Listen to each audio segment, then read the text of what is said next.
mais ba preuve oyo ndeko magistrat zanango ba tumi ndeko caméra komi baba fan. Moi je l'ai toujours dit ndeko Stéphane que non, il y a des gens qui se sont tapés des millions en un clin d'œil, des millions. Les lots par la grâce nous bien nous la catene ndeko Stéphane, les lots makambiri mi polé na poissa. Moi je suis là. Oui, très bien. Ah, na banga raté. Ngaso comme vous allez clair. Même la carte peut dire s'il y a des choses dans l'eau bakango clair, oui bien très bien. OK.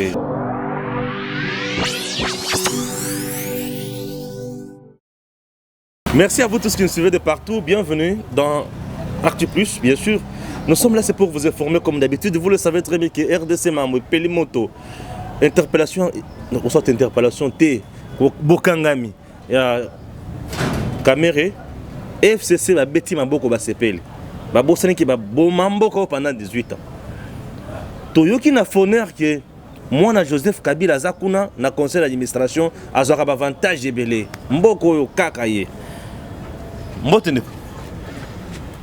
mbotendeko Stéphane et puis Jean-Pierre Belessi hein. Oui, merci beaucoup de l'invitation nayo. Je pense que tozaka on a pour na koyebisa ba imboka ndenge nini makabazali kotambola na kati ya mboka na biso na kolinga déjà na kota polémique parce que déjà bandi ko attaquer ngai que FCC a bomimboka. Je ne pense pas. Je pense que FCC a sali musala oyo batnyos ba moni soko zo linga toke na polémique. Je suis prêt pour na répondre à polémique. Bakangi Caméra yo lo benini yo ne mto se banel kambo hein. Ndeko Stéphane oyebi que makambo oyo ezali makambo très important to lo bango avec beaucoup de sérieux to longo la complaisance.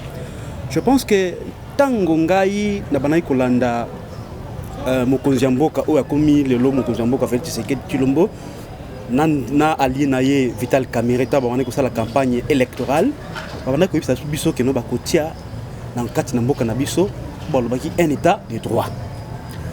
Na kolinga avant na continuer ndeko Stéphane na définir bino ce que c'est un état de droit et que ça la mieux pour que non bato bazalo nda biso na minute bayeba c'est que c'est un état de droit. Un état de droit c'est un système institutionnel dans lequel la puissance publique est soumise au droit. Vous voyez? Donc il n'y a pas quelqu'un qui peut se mettre au-dessus de la loi. Nous tous, nous devons être au-dessous de la loi. Ça, c'est un état de droit. Je pense que tango bandeko Félix ndeko Camille basale campagne na bango na uti ko yusa kino ba ebisa na biso ko état de droit. Yango to komi ko banga les sources pour na komona que bato oyo babelela ki biso état de droit ki bakotia na kati ya moko état de droit kaka bango moko bani sous ko baluka qui est commis acharnement bon nga personnellement autre nazo yeba te soki acharnement oyo uti place nini ndeko Stéphane makambo oyo to banai ko belela ngo de bandakala parce que yo zali parmi bato oyo banai ko lobake FCC mtoza ko bloquer mboka ndeko sele oyebi di sola ndeko sele population ne mtoza ko mona ngaité non yo zaki parmi parce que tout ça une émission on a quatre na émission no kaka oyo olobi que no te bino bato FCC bino bato PPRD nde bozo mboka bino bato FCC bozo compliqué mokonzi mboka ke a réaliser ba projet na été kaka bino bato ko ba bon lelo oyo et salinga plaisir pour na komona ya solo kino makambo oyo ndeko sele ministre ya finance bana ko lobake par rapport ya mbongo oyo bimi na kati ya caisse ya l'état na réalisation physique ya makambo ezali na terrain ezali ko correspondre te yango mona ka moment donné alobaki no mbongo ekobima na misusu te total na misala oyo esalaki na mbongo oyo euti kobima na caisse ya l'état ndeko Stéphane yango oyo bopesi FCC raison bopesi ndeko c'est les raisons parce que toyoki makambo ezali kondongbana sikoyo kondongbana ya kondongbana. Je pense que programme 100 jours oyo ndeko Stéphane. Moi je l'ai toujours dit ndeko Stéphane que non, il y a des gens qui se sont tapés des millions en un clin d'œil. Des millions. Les lots par la grâce nous bien nous la catene ndeko Stéphane. Les lots makambo mi polé na poissa. Ngai na je suis un juriste. Na ligo baté que non ndeko Vital Kamerhe déjà aibi mbongo. Parce que ils allaient justice. Ndé et kokata makambo wana parce que s'il y a des faits infractionnels qui sont constatés, notamment les détournements des deniers publics, notamment la corruption, je pense qu'il est de bonne loi que Moutouan a interpellé et puis Sabiso, mbongo ya l'État et bima kindenge ni pesa limsali ndeko Stéphane parce que mbongo ya l'État zali mbongo ya biso nyonso mbongo ya l'État zali te que mutu moko zo mbongo wana atia na libenga na ye asomba ka bandako par-ci par-là atinda mbongo na Grèce te tolingi que mbongo ya l'État ça réellement musala ya l'État yango tous on a besoin que justice c'est ça la musala na yango moi personnellement na dit ko betela mokonzi mboka fa tseke de maboko parce que atik to solo hôtel attitude na ye atiki makambo et ils ont la justice. Parce que c'est la justice qui élève une nation. Si réellement justice comme indépendante, il faut que la interpeller pour que l'État et ça la réellement à l'État. C'est ça qui est important de Stéphane. C'est ce qui est important aujourd'hui jusqu'à présent. Confronter telle caméra, il y a une société qui va marcher. Pour toi, la vérité et que souka na point nini. Est-ce que les exemples malamu namboka na biso lelo? Ndeko Stéphane iyo nandimi yango ma iyo. Parce que oyebi l'exemple doit venir d'en haut ni balobaka. Il faut ba konzi, faut ba ko gérer mboka. Ba ko ba pesa peuple mo ba exemple. Pour na kolakisa que tala lelo ndenge to liki to ko kamba mboka. Mboka il faut ezala ko et quand même na modèle oyo kino justice ezala indépendante et impartiale. Ndeko Stéphane o tu ko makambo ya 100 jours awa. Ndeko Stéphane to bane ko belela ngo bandakala que la procédure qui a été engagée et respecta qui loi en passation des marchés publics est Ndeko Stéphane. Tant que ça les marchés de gré à gré. Bozo pesa mbona ba société o ezako na siège socialité. Et puis la société essaie de créer boutou pour que vous soyez bon à l'État. Yango mon makambo ba rétro commission oyo ebimi. Bon l'État ebimi. Mais musala l'intérêt et ça limité. Bon, yebi ça une bonne équipe place nini. Parce que nous avons la vidéo moko na réseaux sociaux. Gouverneur ya Kasaï central.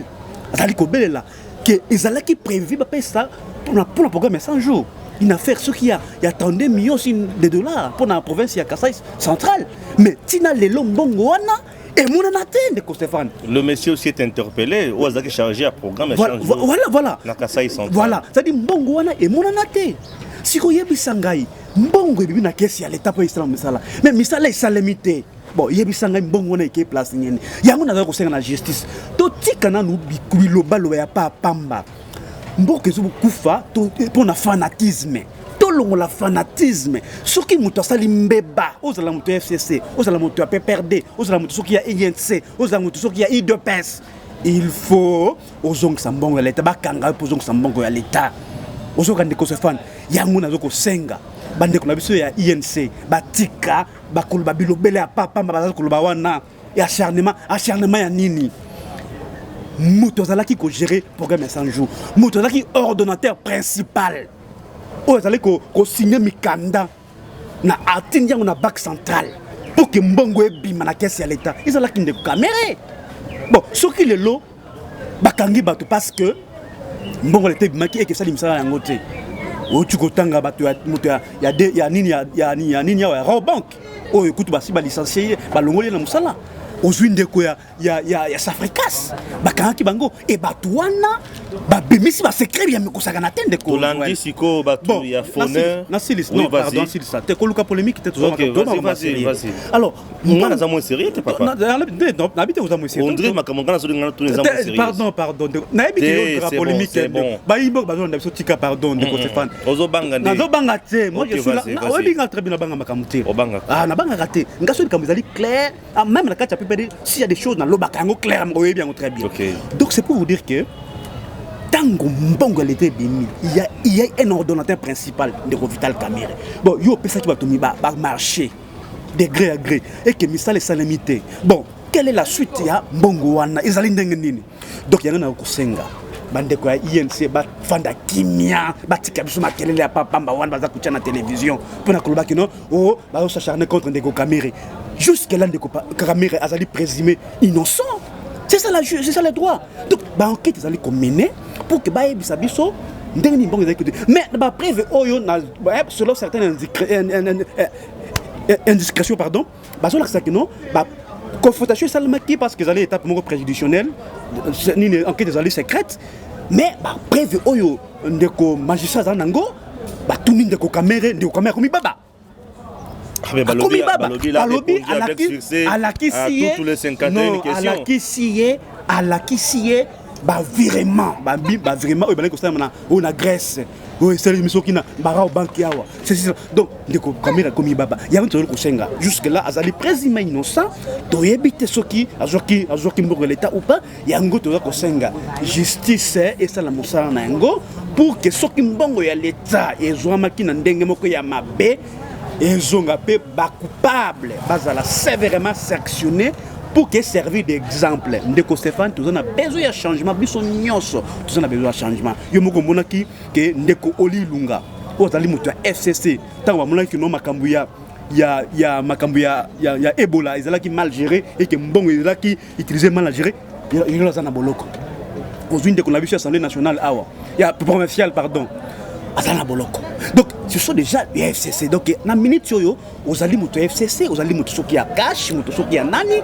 Ce que l'État, nous avons besoin à ce que nous allons interpeller et puis mener une enquête. Ce qui est établi que l'État, il faut pas qu'il pour que nous ayons l'État. C'est ce qui est important de constater. Il y a que moi, Joseph Kabila et moi, Sifa, Azali pe na conseil d'administration et à Foner, Azora pe avantage qu'on a ébélé. Bino Bolobini. Ndeko Stéphane, au moni pour na conseil d'administration, il faut qu'il y ait une ordonnance présidentielle. Le bien go? Na tout nion. Je trouve très bien. Ouais. Le membre du conseil basé nommé par le jour de l'État. Bon, il y a ce Kongai. Il y a une ordonnance. Bon, il y a une ordonnance. Donc, tu as un wana. Tu as coupé coup.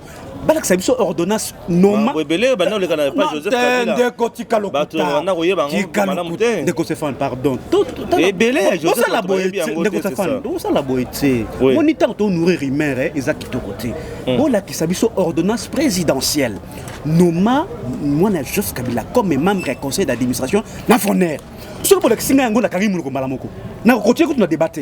On continue à débattre parce que il y a la preuve à l'appui pour la collaboration de nos motos, qui membre du conseil d'administration ou pas.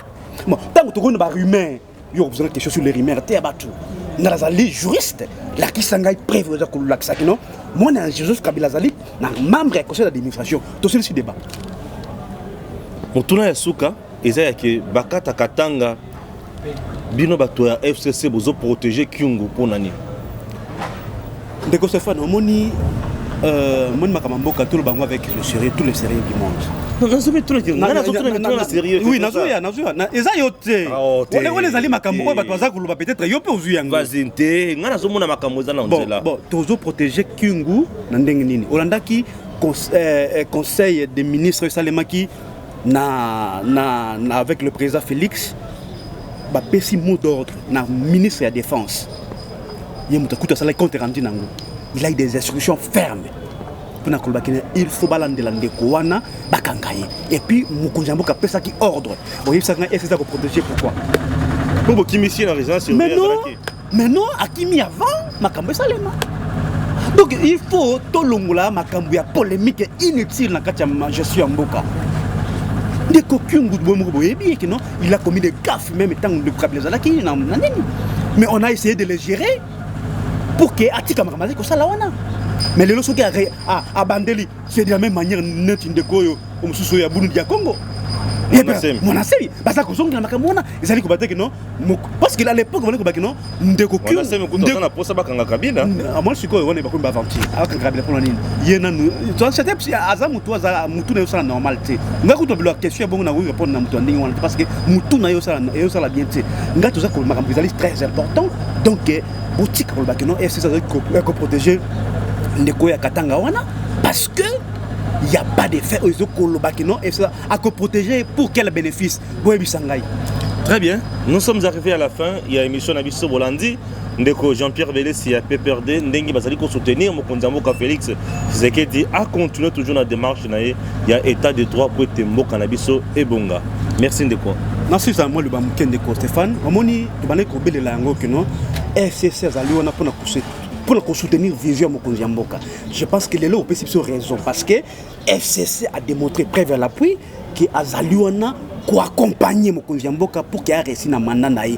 Bon, bah, nous avons FCC nous a dit que compliqué Mokonzi Mboka, les lots makambo so ebimi na poissa.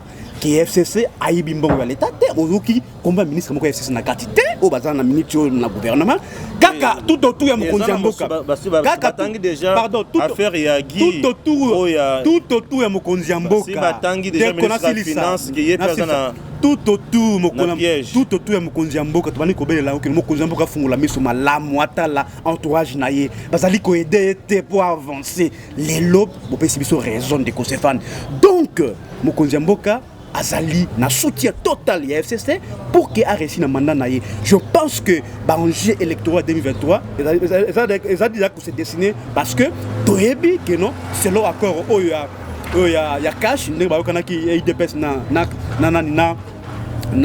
INC je pense que accord on a déjà tobo son yango parce que déjà déjà accord il a violé des co si yango na bino anda kuluka baka bona pobo dondo non todo na nini bisonde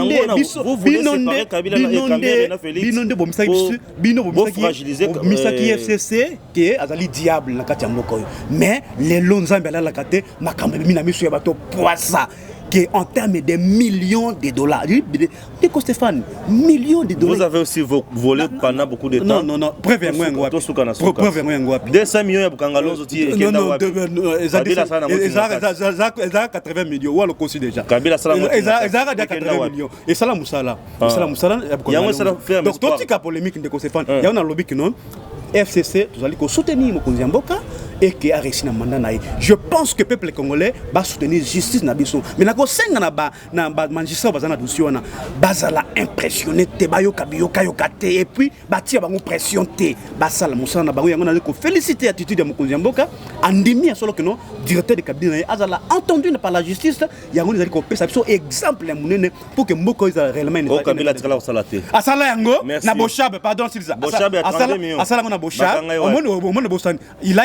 Il a été entendu par la justice, mais la justice l'avait lavé. Macambone est là qui a le coup.